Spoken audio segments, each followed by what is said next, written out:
હવામાન વિભાગની સત્તાવાર જાહેરાત મુજબ ગુજરાતમાં આજે ચોમાસાની વિધિવત એન્ટ્રી થઈ ગઈ છે। આગામી 2 થી 3 દિવસમાં ચોમાસું વધુ આગળ વધશે અને રાજ્યના અન્ય ભાગોને પણ આવરી લેશે। હાલમાં ચોમાસાને આગળ વધવા માટે સાનુકૂળ પરિસ્થિતિઓ સર્જાઈ રહી છે। આજે દક્ષિણ ગુજરાત, મધ્ય ગુજરાત અને સૌરાષ્ટ્રના કેટલાક ભાગોમાં વરસાદ પડવાની સંભાવના છે। તો આવો જાણીએ સમાચાર વિસ્તારથી। નમસ્કાર, જમાવટ સાથે હું છું પાર્થ।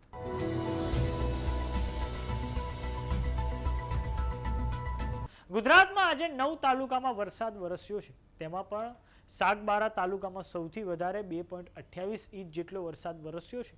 તાપી જિલ્લાના ઉચ્છલમાં 1/2 ઇંચ જેટલો વરસાદ વરસ્યો છે। આ સાથે જ ડાંગના સુબીરમાં 1.81 ઇંચ જેટલો વરસાદ પડ્યો છે। સૌપ્રથમ વાત કરીએ નર્મદા જિલ્લાની, તો નર્મદામાં છેલ્લા 2-3 દિવસથી સારો વરસાદ પડી રહ્યો છે। સાગબારાના સેલંબામાં ભારે વરસાદ વરસ્યો છે। તેજ પવનની સાથે વરસાદ વરસવાથી વાતાવરણમાં ઠંડક પ્રસરી ગઈ છે। ગ્રામ્ય વિસ્તારોમાં વરસાદના કારણે ખેડૂતો ખૂબ જ ખુશ છે।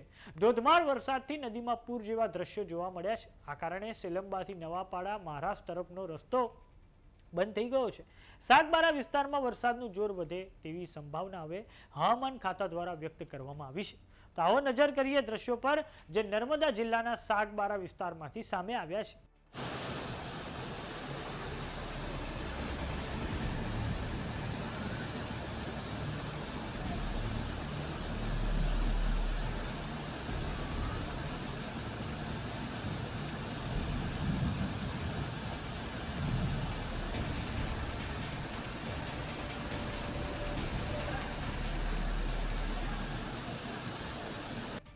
વાત કરીએ ડાંગની, તો ડાંગ જિલ્લાના સાપુતારામાં સવારથી જ વરસાદી માહોલ સર્જાયો છે।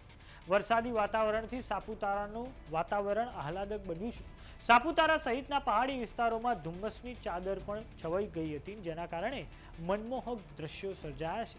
કુદરત સોળે કળાએ ખીલી ઉઠતા પ્રવાસીઓ માટે પણ આકર્ષણનું કેન્દ્ર બન્યું છે। આહલાદક વાતાવરણ અને ઠંડા પવનોને કારણે લોકો ચોમાસાની મજા માણી રહ્યા છે।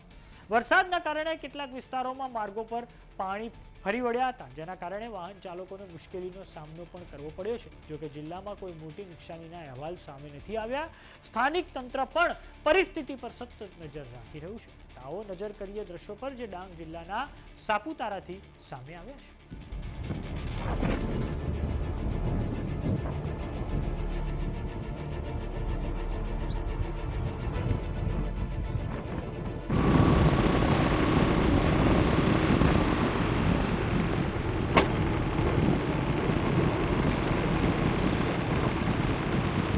તો હવે દર્શક મિત્રો, આપણે હવામાન ખાતાની સત્તાવાર આગાહીની મદદથી સમજીશું કે આજે અને આવનારા સમયમાં ગુજરાતના કયા ભાગોમાં વરસાદ વરસવાનો છે।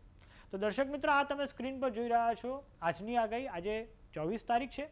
તો આજે હવામાન ખાતાએ 2 પ્રકારની આગાહી કરી છે। કેટલાક સ્થળોએ ગાજવીજ સાથે હળવાથી મધ્યમ વરસાદની આગાહી કરી છે। આ ઉપરાંત છૂટાછવાયા સ્થળોએ ગાજવીજ સાથે હળવાથી મધ્યમ વરસાદની આગાહી કરવામાં આવી છે।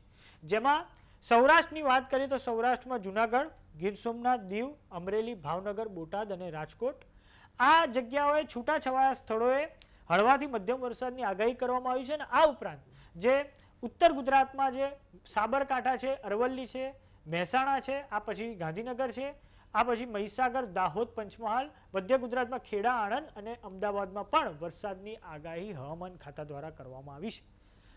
વાત કરીએ દક્ષિણ ગુજરાતની, તો દક્ષિણ ગુજરાતમાં તો હવામાન ખાતાએ કેટલાક સ્થળોએ ગાજવીજ સાથે હળવાથી મધ્યમ વરસાદની આગાહી કરી છે। અને આ માટે એમણે વડોદરા, છોટાઉદેપુર, ભરૂચ, નર્મદા, સુરત, તાપી, નવસારી, ડાંગ, દમણ, દાદરાનગર હવેલી અને વલસાડ માટે હવામાન ખાતા દ્વારા આગાહી કરવામાં આવી છે।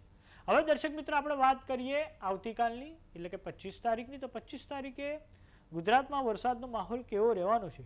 તો 25 તારીખે ગુજરાતમાં સૌરાષ્ટ્રના માત્ર 3 જિલ્લાઓમાં વરસાદ વરસશે: ભાવનગર, અમરેલી, ગીર સોમનાથ, દીવ।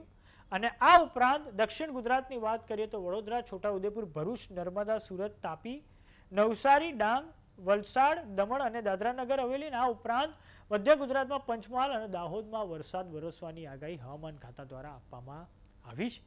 તો સમાચારોમાં અત્યારે બસ આટલું। જોતા રહો જમાવટ। જો તમે અમને YouTube પર જોઈ રહ્યા તો સબસ્ક્રાઇબ કરો, જો તમે અમને Facebook પર જોઈ રહ્યા તો ફોલો કરો, WhatsApp ચેનલને જોઈન કરવાનું ન ભૂલતા। નમસ્કાર।